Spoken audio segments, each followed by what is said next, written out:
Welcome to Shutter and Flow. Today we're talking about shooting stills and videos with drones. We're going to cover what drones are currently on the market, what kind of licenses you need to fly them, how to get permission to fly in certain areas, and what it's like actually shooting with drones on a commercial shoot. Jeremy has a lot of experience with this. He most recently just shot stills and video for a client. So I'm going to pick his brain a little bit. So I guess to start out, what kind of drones are you currently flying? And are you shooting them? Are you doing stills? Are you doing video? What are you doing with them? So I originally got a drone just to, it was going to be fun, have a little fun with it, do some things for a friend on a golf course. That's really a commercial client. It's a clothing brand, but like a golf brand. But I wanted to just do it. I convinced him to buy it for me. And that was just the DJI. I have all DJI products that are honestly, if you're doing cinematic type drones as opposed to an FPV. FPV are the ones that you see like flying through buildings and it looks all crazy. DJI has gotten into that, but the cinematic beauty shots, the bigger ones, are mainly done with their stuff. So I started off with the DJI Mini Pro 3 or Mini 3 Pro. Very small, very compact. It can fold up, fit in your pocket if you really need it to. Fit in my golf bag, which is what I was really thinking about when I got it. And it serves the purpose for a lot of stuff. It shoots great quality video, especially for social. It's going to give you everything that you possibly need. But then once I started playing with it more, I learned its limitations and what it wasn't giving me. Like, it's a fixed aperture. It's a 1.7 aperture, which is great for some things. When you're doing big video stuff, that's actually very useful, but it limits you on your photos. I noticed I realized quickly I did not like any of the photos that came from it. So you're primarily using it just for video. Once I learned what it could do and what it couldn't do, it was mainly a video, and it shoots vertical. And I know people are going to get mad about that, but it turns the lens. It can actually turn it vertical to shoot that way if you want to shoot specifically for social. So after that, I started doing some other stuff, did a few things with it. Some people reached out and wanted me to shoot some drone specific things. So I was like, it's time to upgrade. So then you're getting into the DJI Mavic series. And here's the big changes: bigger sensor, a lot more control on the f-stop and everything else. But also it's heavier. And that's where you have to start getting into a lot more legal things as far as registering it with the FAA, all these different stuff. It's all based on the weight. So the first drone that you had, that is what? You don't have to register that. You don't have to get a license. You can just pay for it, get it out of the box, and start flying it around. As a recreational user, you can fly it around as much as you want. This is where this is the first thing I want to get out of the way so everyone understands it. If you are making any money whatsoever with your drone, you are supposed to have your FAA Part 107 license. And it is going to take a test. It is a written test that you have to go to, normally an airport or an FAA facility. And it's a legit test. My brother, as you know, is a private pilot. And he was even like afterwards, he's like, I'm impressed. I had a study guide. I did courses. You learn some stuff that you will maybe not need. But I can read a weather report that a pilot would get that looks a little different than what we would see. I can look at elevations on a map and see things, where towers are, all this stuff that you have to learn to be able to do it.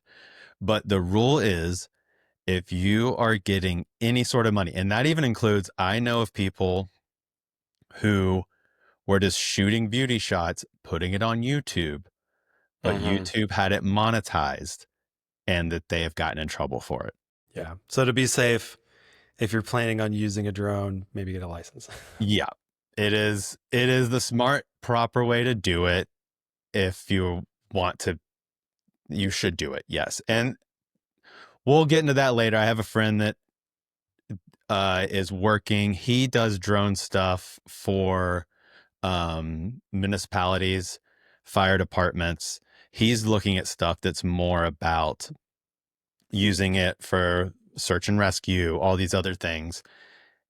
They need to update all of these, the FAA license. They're looking at new versions of it because it is very limiting. When you follow the rules as everyone should, you cannot do as much with a drone as you think you can.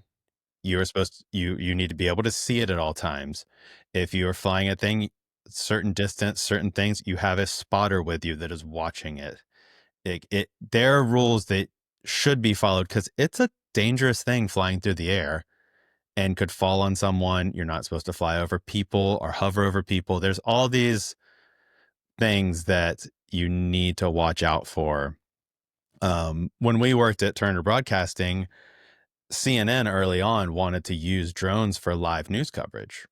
And the legal department came in and said, no, you can't do that. Like they shut it down right away. And they had a whole team of people that went through all these certifications and did all this extra stuff for insurance reasons to be able to even fly them at all. Their first ones, they straight up had tethered drones. So if something went wrong, Yeah. they could like pull it in. Yeah. Um, Yeah, and I'm sure they could still use it for B-roll for certain things, but it's interesting. I see more and more get used in live TV. I've seen a lot of the FPV smaller drones getting used in sports more often lately. And those are smaller, faster, they move quicker. Those normally have a GoPro mounted on them as opposed as like a hand built drone a lot of times. And then there's a GoPro mounted on it. Those are the ones you see like flying through a building or through an arena or all of those, where the ones that I fly, it's all built in. So then I upgraded. This is the Mavic 3, much bigger. I mean, much more quality. Um, and the big reason for this is it has two lenses on it. The newer version has three lenses, and there's a brand new version that's going to come out soon that isn't currently shipping to the US because of exports and all these different things. But it just has way more control and way more dynamic range on the sensor, which is what was most important to me. Because also I'd learned I'd shoot these videos and sky blows out. If it would be a lot, it wouldn't come out as great quality as you wanted it to. Um, and I bought this slightly nicer version. This one will shoot Apple ProRes, which is like the highest quality video you can get. It has an internal hard drive to save everything, so you don't have to replace stuff as often. And I've been really happy with it. And also the photos are much better than the smaller drone. But you have to, once you get this, register it with the FAA, get a flight number. It has its own, it kind of like how an airplane has a number tail attached to it. number. Yeah. You get one for your drone, and it's all based on the weight.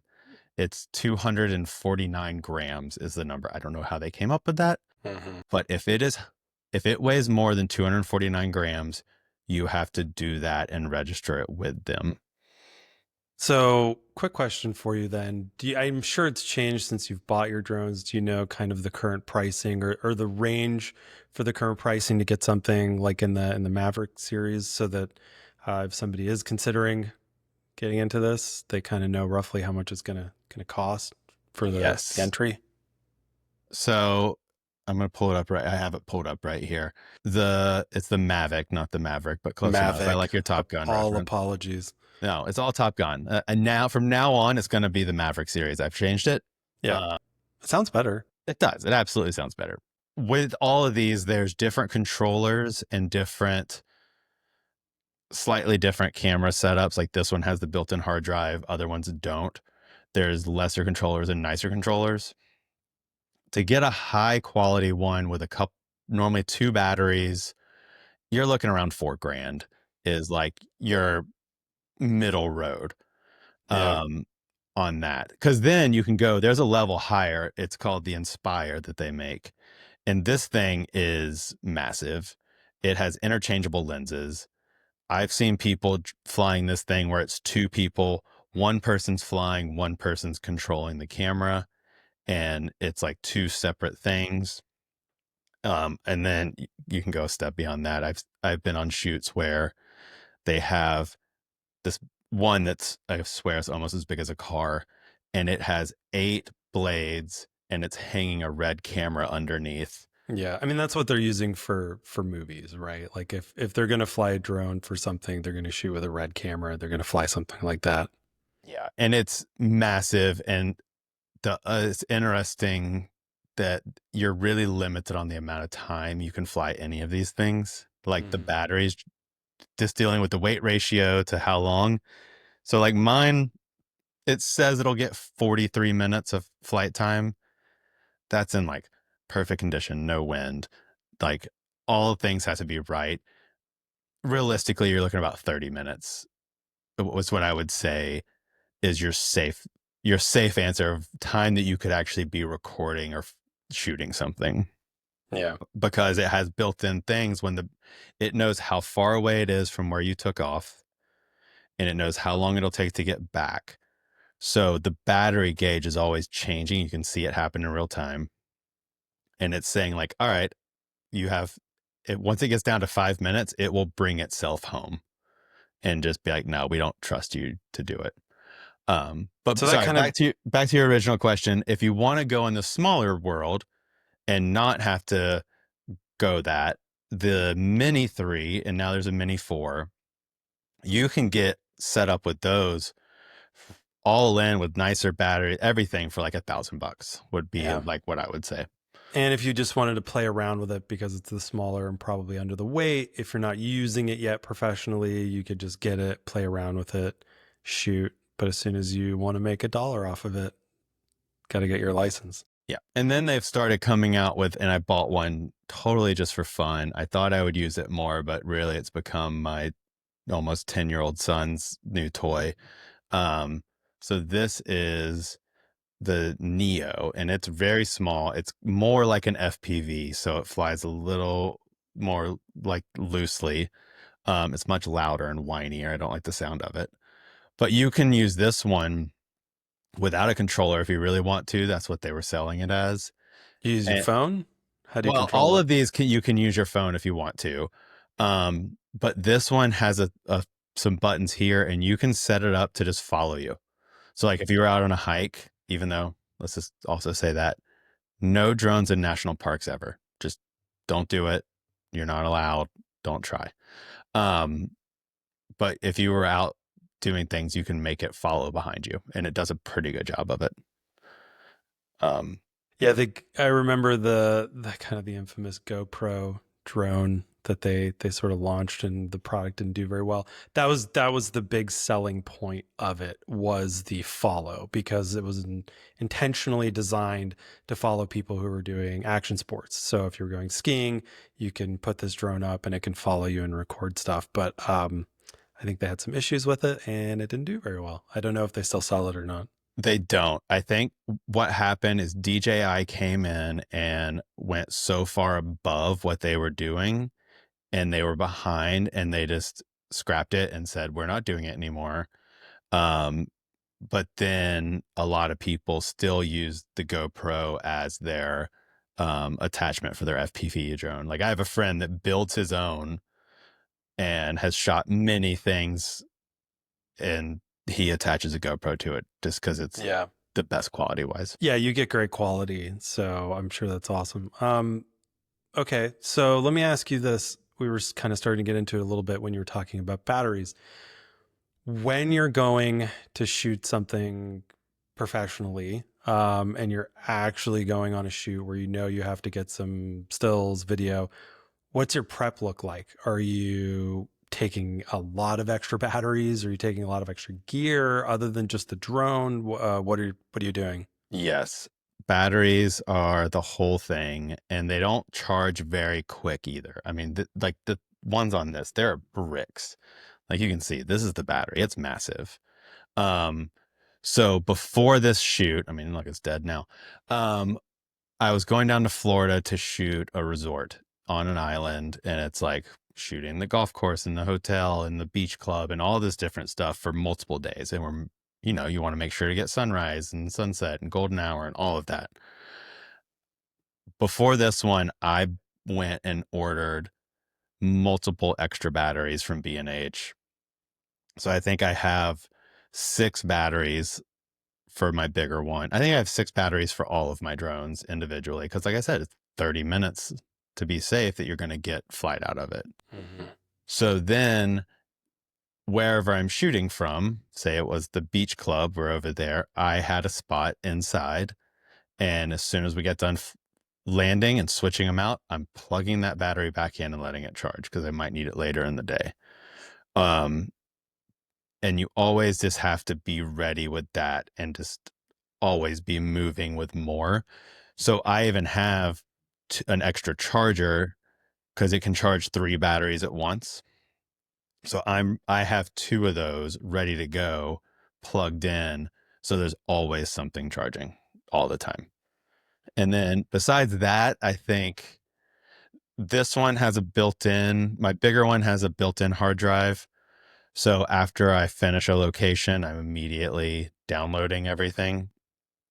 Before we go to the next location and take off again, I'm getting it all on a hard drive and backing it up a second time just to make sure, because I've heard stories of drones flying away and then your information's gone from it. Anything you've shot for the whole day, Yeah. gone.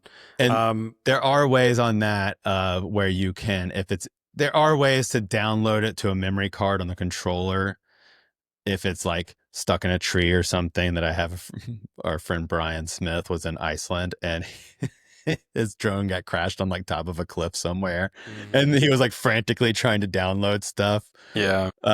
So yes, it is, backing up is important, and odds are you're going to crash it into a tree or something at some point. I guarantee it.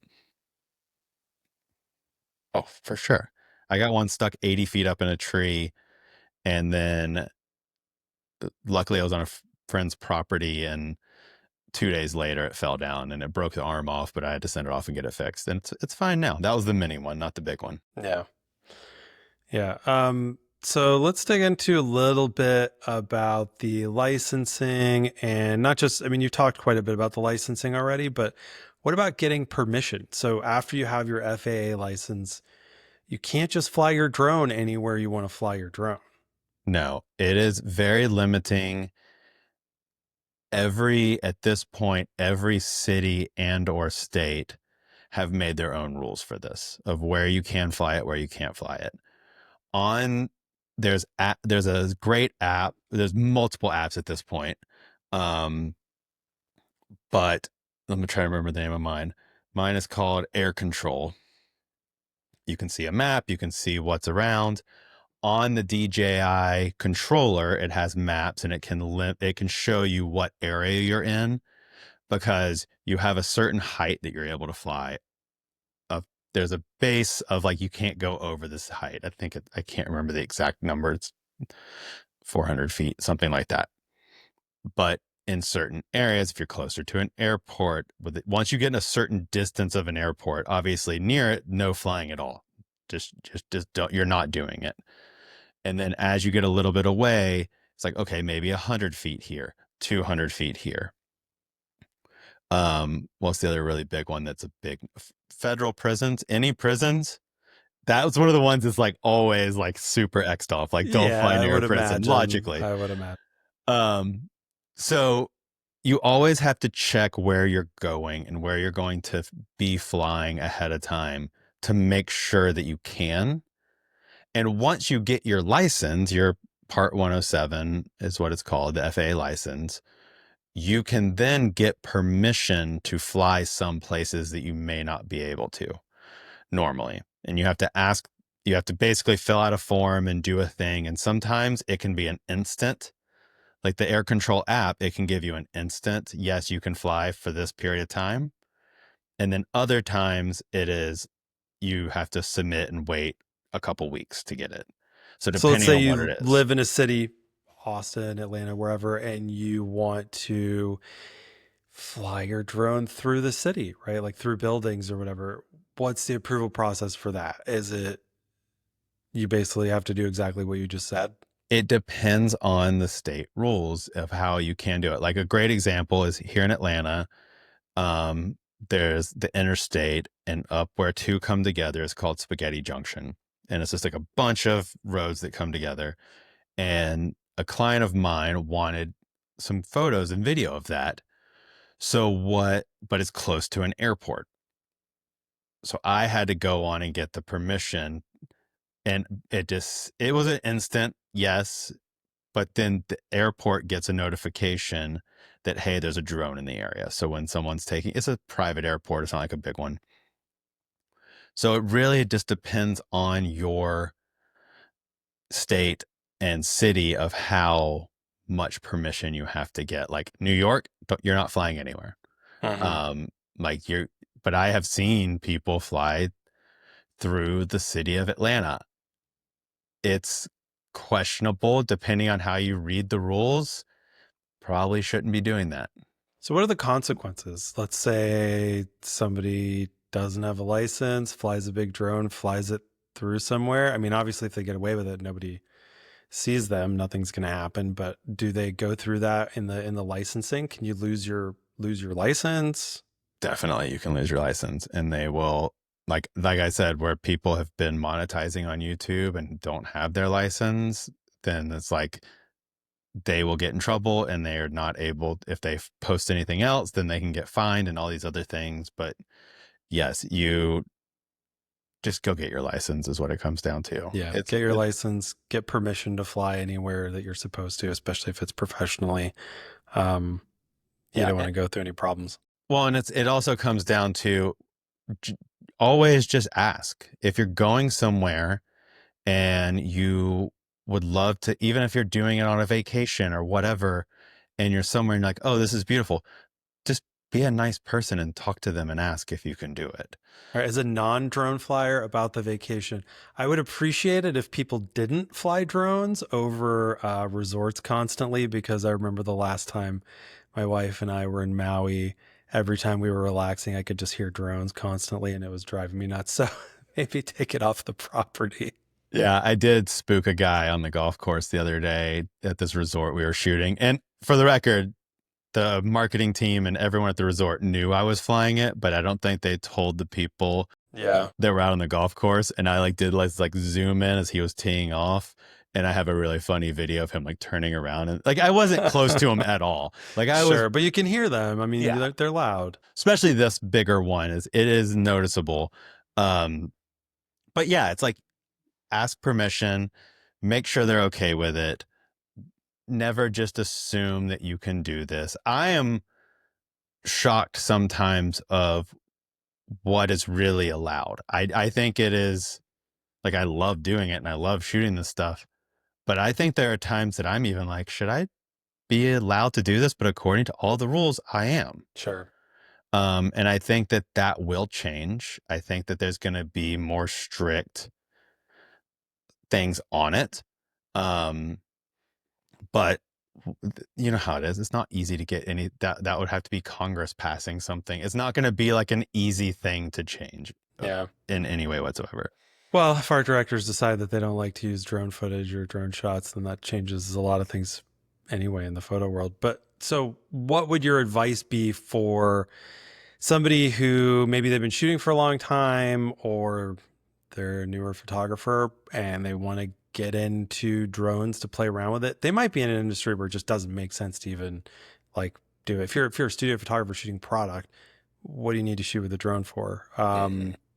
Unless you want to fly it in the studio. I don't know. Maybe there's something really weird and creative.